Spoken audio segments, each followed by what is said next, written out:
Surprised, Katie walked over to the still form of the unconscious Scyther. A quick look determined that the chain around the Scyther's arm had been removed, but the collar and shackle still remained. Her wounds didn't look any better, and she had new injuries in addition to the old ones. Katie knelt down beside the Pokemon. Justin backed away, his eyes narrowed as he watched the motionless figure at Katie's feet.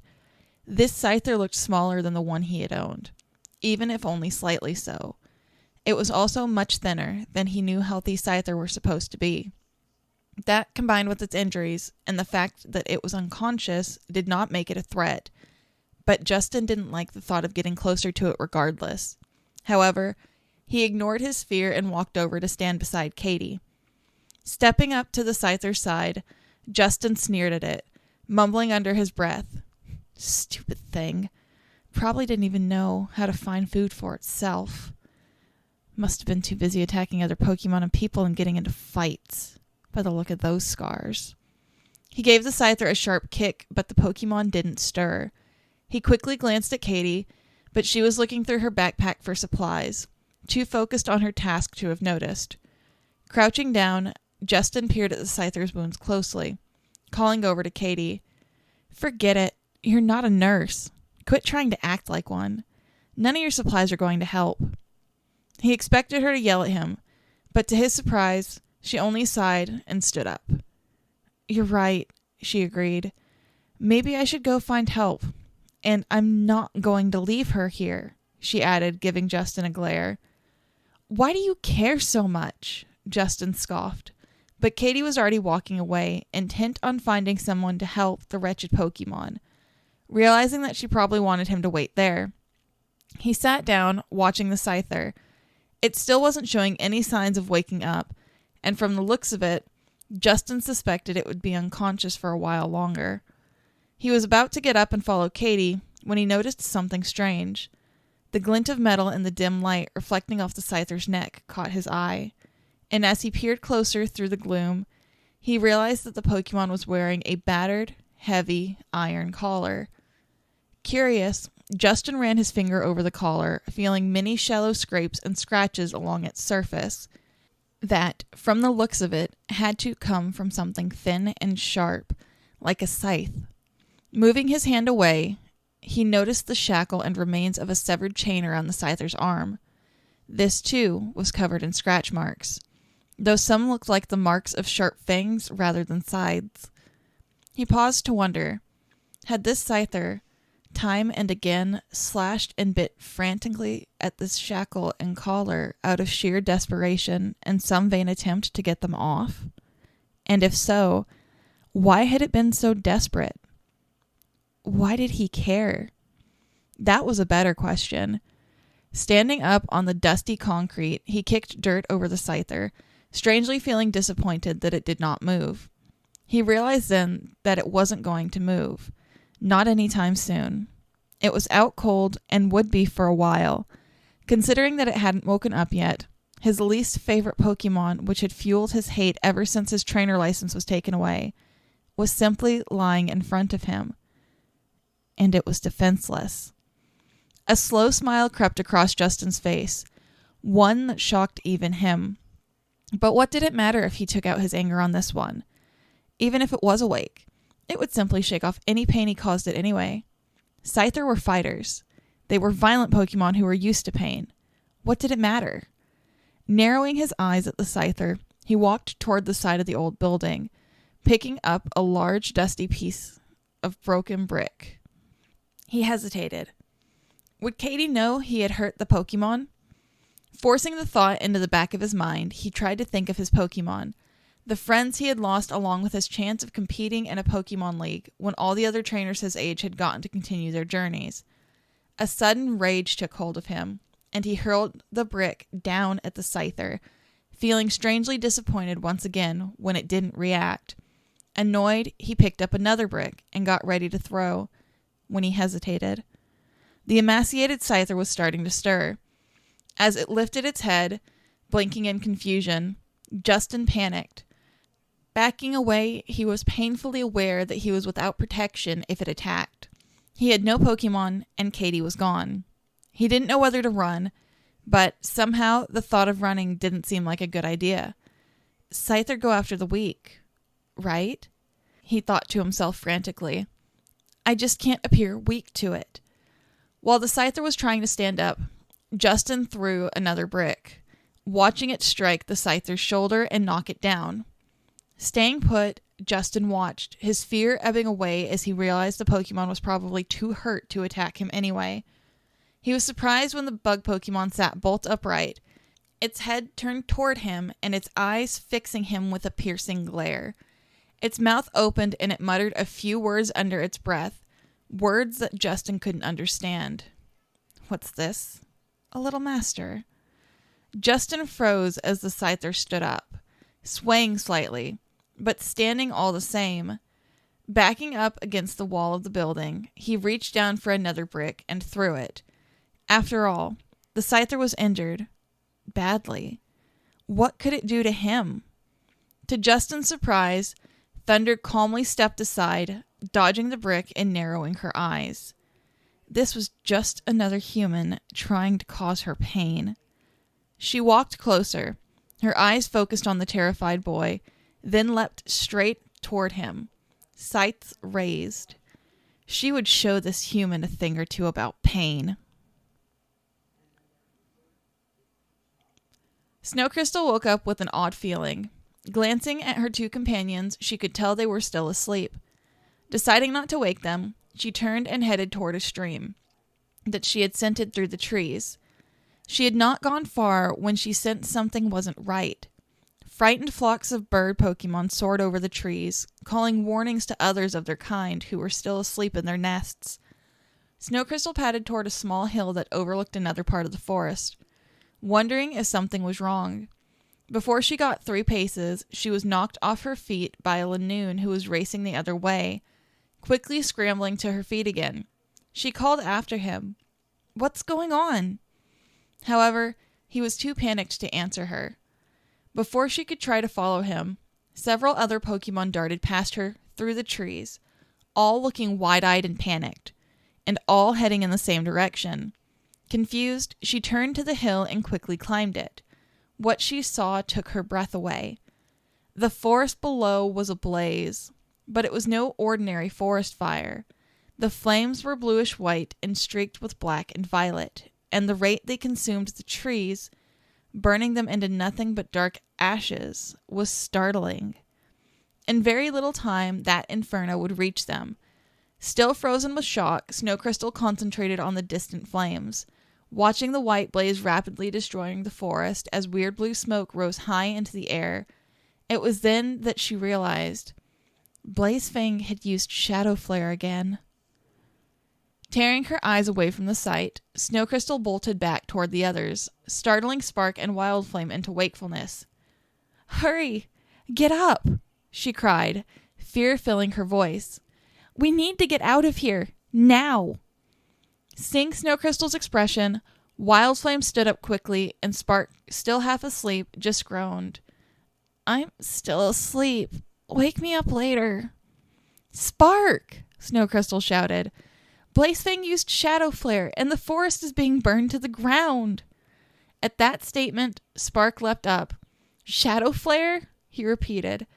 "Well then, let's get out of here, before we all burn to our deaths." Spark limped off, though he hardly seemed to mind the pain now, and Snow Crystal and Wild Flame followed closely. By now the blue smoke was visible above the trees. Wild Flame noticed it too, not needing to ask Snow Crystal about Blazefang. Still, she was shocked. Hadn't she told him during one of their meetings about what Spark had said about the forbidden attacks? As she ran further, Snow Crystal was so focused on getting away from the danger that it took her a moment to realize that they had lost sight of Spark. "Wild Flame!" she cried. "Where's Spark?" Somewhere behind her, a tree toppled over, and Snow Crystal could hear fire crackling over it. "He's somewhere up ahead," the Houndoom replied. "Keep going." Still worried, Snow Crystal kept running, when she noticed some of the trees around her had started to catch fire as well. Panic overtook her, and for a moment she nearly forgot about Spark.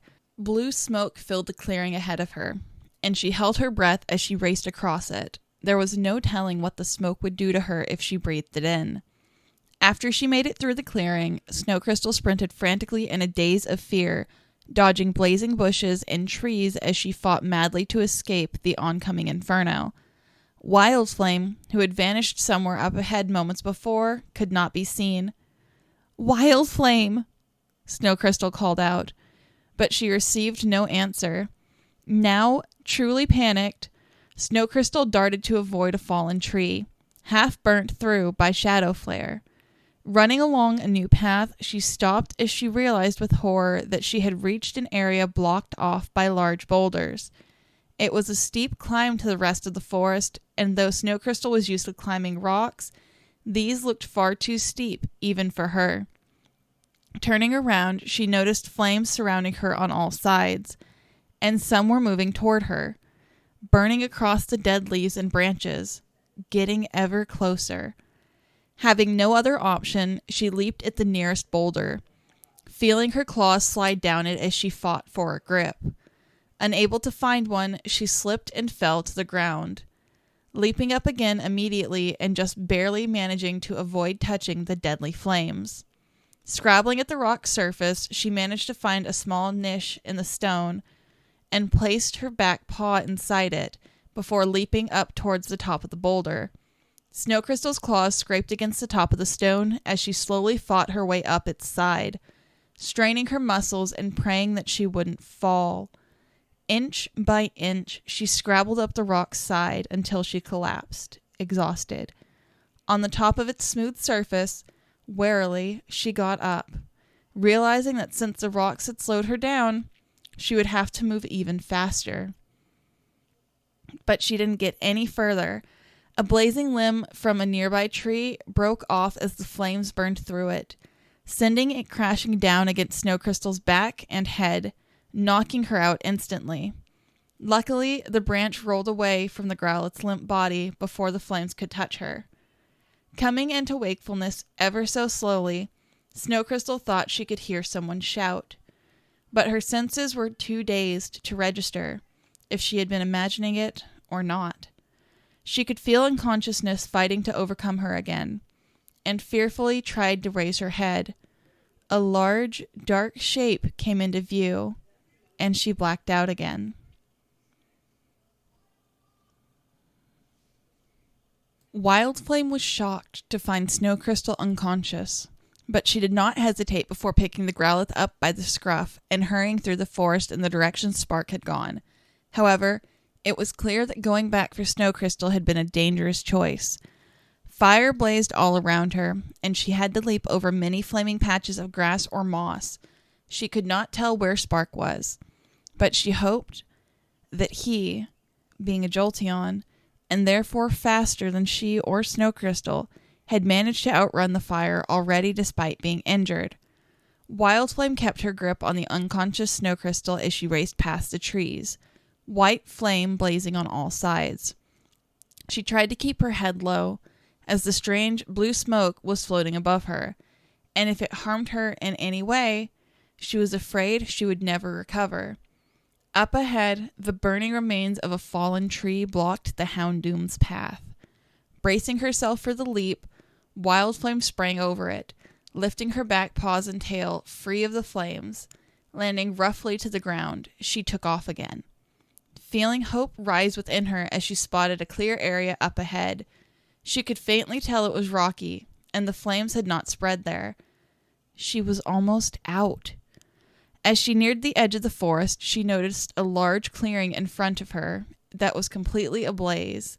In a panic, she darted in another direction, and seeing a stream up ahead, leaped into it and ran through the shallow water, avoiding falling branches from burning trees. She dashed through the water until she came near enough to the place where the forest trees ended. Leaping clear of the stream, she raced onward, when something out of the corner of her eye attracted her attention. A huge tree was toppling down toward her, its trunk blazing with blinding white flames. Trying to give herself an extra burst of speed, Wild Flame leaped to the side, hearing the tree smash to the ground behind her, sending a shower of white hot sparks into the air. Some of them singed her fur slightly, but she hardly cared. Now that she was free of most of the trees, she kept running, heading toward the rocks.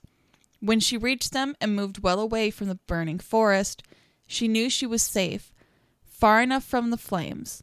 Shakily, she set Snow Crystal down before collapsing on the muddy earth. Beside her, Snow Crystal opened her eyes. "Wild Flame?" she whispered quietly, obviously still weak. You saved me. Thank you." Wild Flame smiled at her, and through her fading senses, she heard Spark's relieved shout as the Jolteon ran over to them. He had made it out too.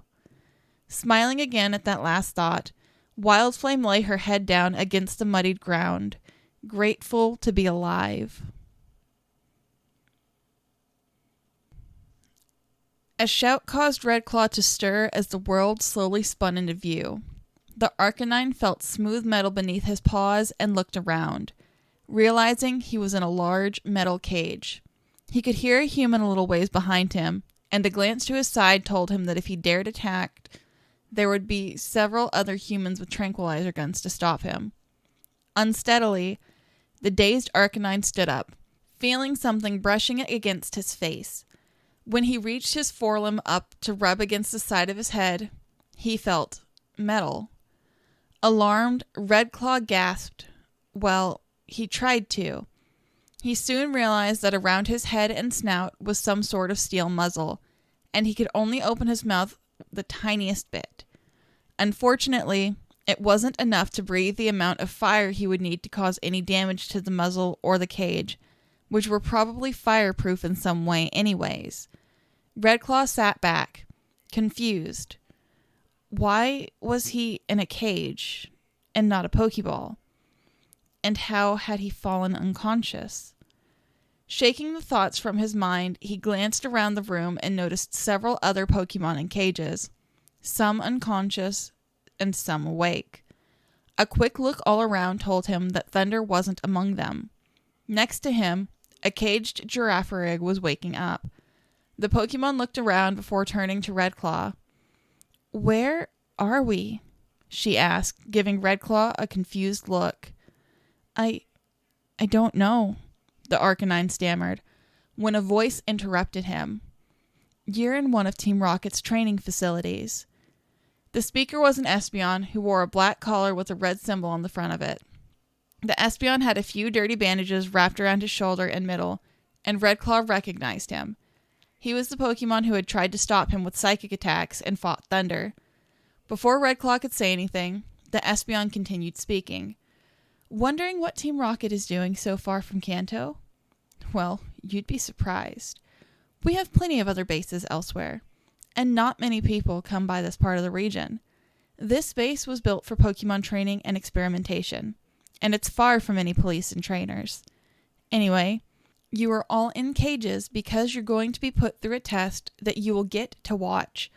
We only want strong Pokemon fighting for us. And no, it's not optional. So don't get your hopes up. The test should be in a little while, as soon as my trainers sort out all the Pokemon they've caught." "You," Redclaw growled, glad that he could still talk in spite of the muzzle. "You're the one who—" "Please," the Espeon muttered, rolling his eyes. "Call me Solus.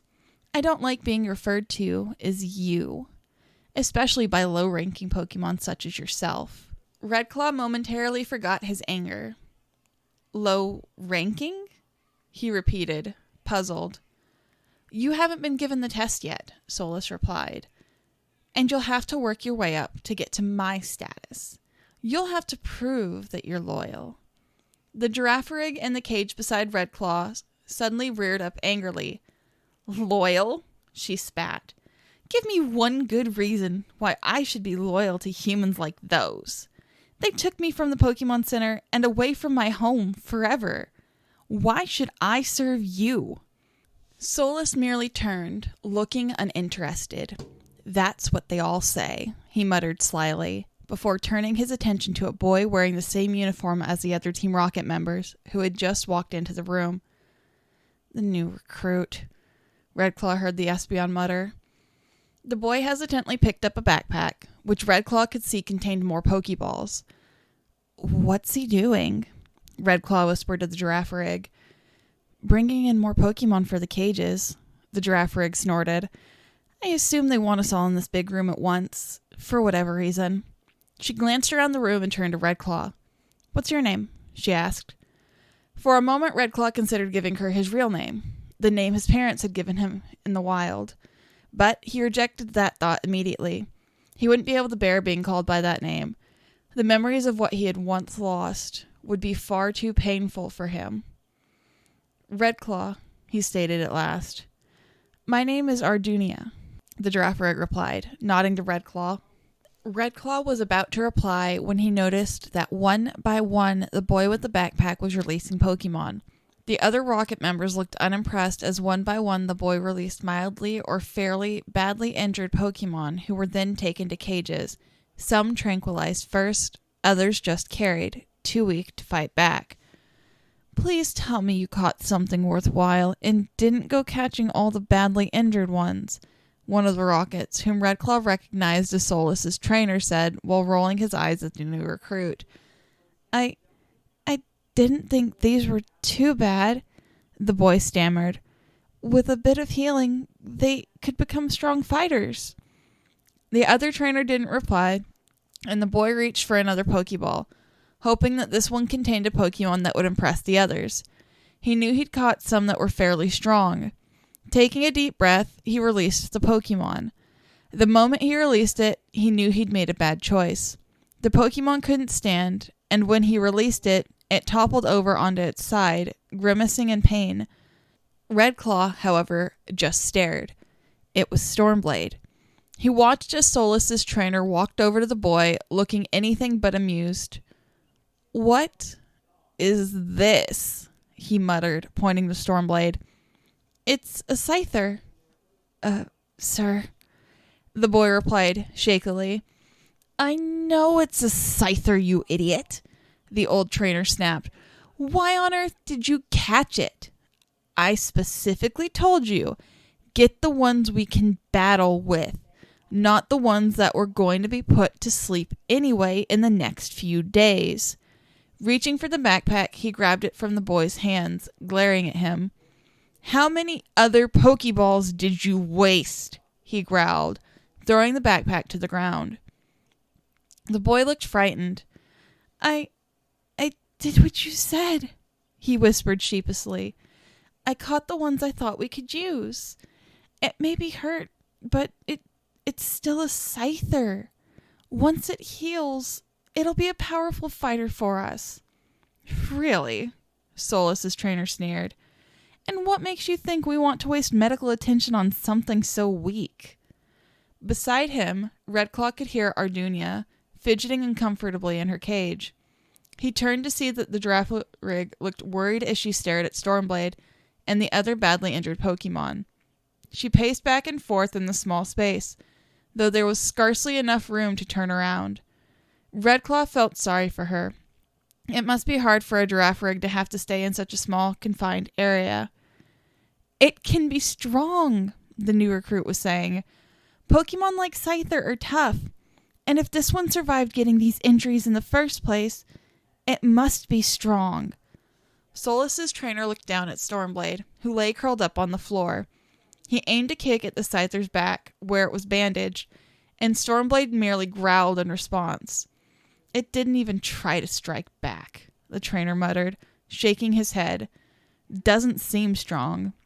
However, since you seem so keen on convincing me that this Scyther was worth catching, I'll make a deal with you. We'll test it. If it survives, we'll let it recover, and you'll have succeeded in your task. If not, then you failed." He glanced scornfully at the other Pokemon the boy had captured, and they shrank back fearfully in their cages. "Failed?" he replied, looking frightened. The other Rocket member smiled.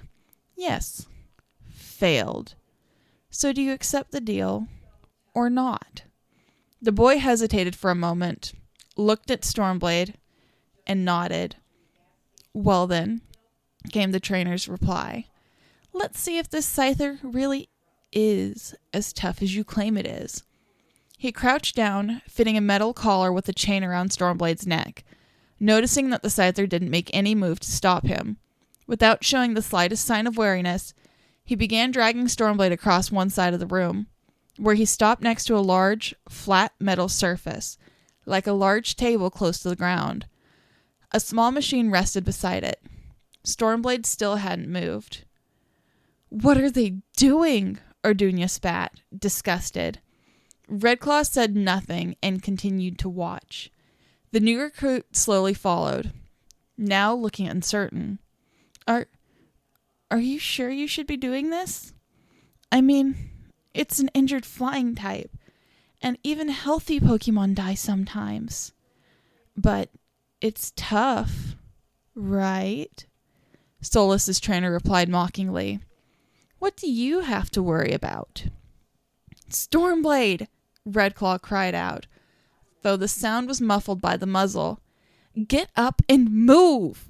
At the moment, the rocket's back was to Stormblade, but to Redclaw's dismay, the Scyther didn't even look up.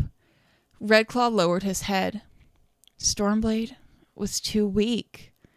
As some of the other rocket grunts walked over to Stormblade, one of them asked, "Isn't this a waste of time? We have to work to do. It won't survive."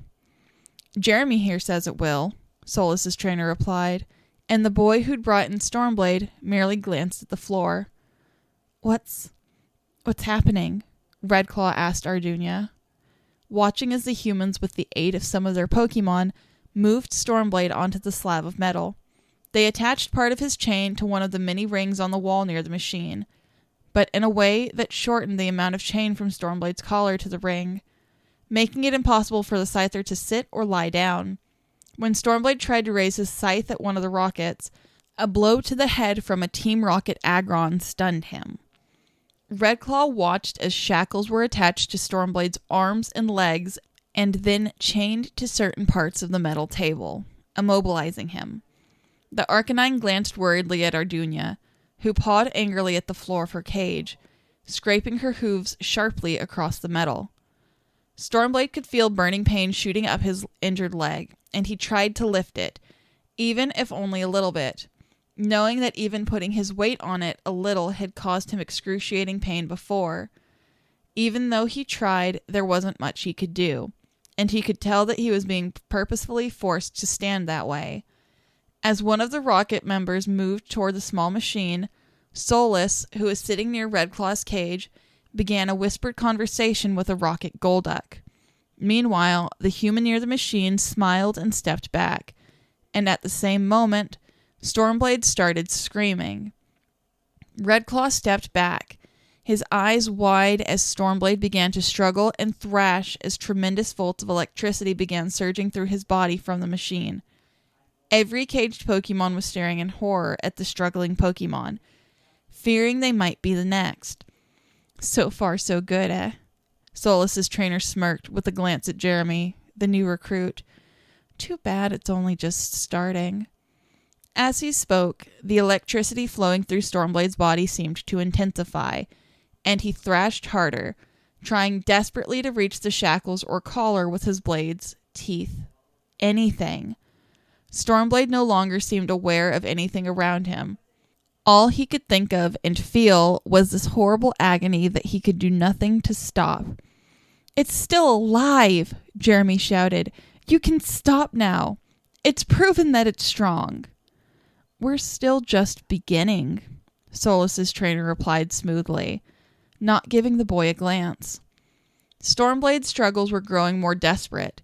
The Scyther's wings were flared out, and he was straining against the collar and shackles in some frantic attempt to break free. He pushed back with his legs against the metal table, so hard that blood began seeping from the bandages around his injured leg. However, Stormblade didn't even seem to notice. He pulled madly at the chains, unable to do anything else but stand and endure the torture. Jeremy could not understand the Scyther's words as it cried out, but he was sure it was probably begging them to stop, to end it. Shakily, he turned toward the others. "It's lasted long enough," he began. I'll be the judge of that, Solus's trainer sneered back at him. Stormblade's shouts intensified, and he continued to thrash madly, unable to bear the agony any longer. Please, just stop, Jeremy shouted desperately. This time, Jeremy got no reply, and the Rockets merely watched the Scyther calmly. Redclaw watched in horror as Stormblade's struggles grew weaker and his screams stopped. The Scyther could do nothing but feebly pull against the chains now. Then, suddenly, it all stopped. Stormblade's collar chain was carefully detached from the wall, and he collapsed, jerking and trembling as sparks flew across the table and his body. Smoke rose from the collars and shackles. The heated metal had burned into his neck and limbs.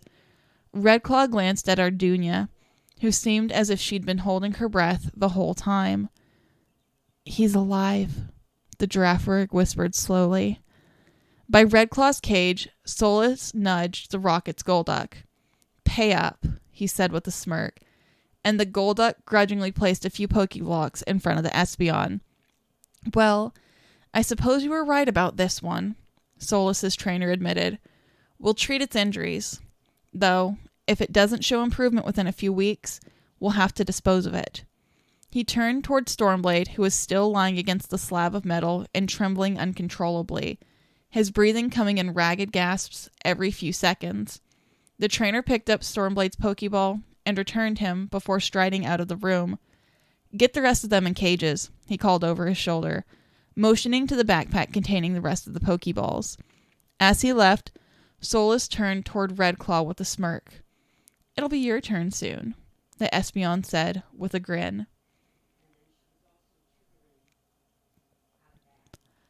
Stormblade woke up slowly, vaguely aware that he must have passed out some time after being returned to his Pokeball. He was still shaking uncontrollably, and he could feel the pain in his leg getting worse as he woke up more fully. His hazy vision cleared enough for him to realize that he was in some sort of small cell, next to many others. He was lying on an old blanket, but there was no food or water. In the cells next to him, he could hear a few Pokemon crying out or whimpering. What was this place? Feeling worried, but too weak to stand up, he lifted his head, listening to the cries of the other Pokemon. He could see some of them wearing dirty bandages, and he assumed this was where injured Pokemon were healed. However, Stormblade knew that if this place were a Pokemon Center, it would be closed down immediately. These Pokemon were all obviously still in pain, and none of them had received anything close to adequate care. They had probably only had their wounds bandaged and been given medicine to fight infection, and then were just placed in cells.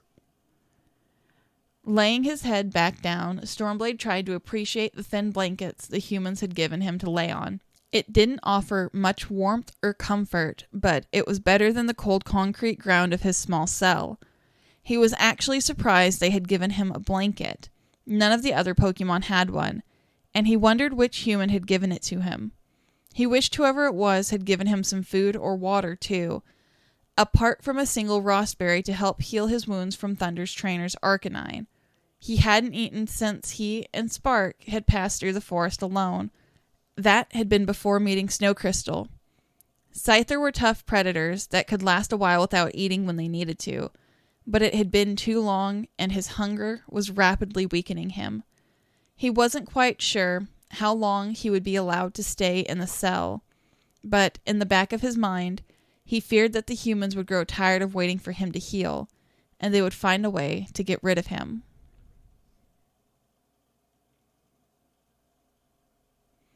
Rosie knew that she couldn't rest long. Painfully, she staggered upright on 3 legs, holding her broken foreleg above the ground. Limping forward, she decided to try and make it as far away from the poachers as she could, ignoring the pain in her leg, or trying to. A few times, Rosie collapsed when the pain was too much. Every time, however, she would get up again and keep going. Her fear of what the poachers would do if they caught her motivated her to carry on. She knew they probably wouldn't even be looking for her anymore, but all the same, she had to keep going. to get away as fast as she could.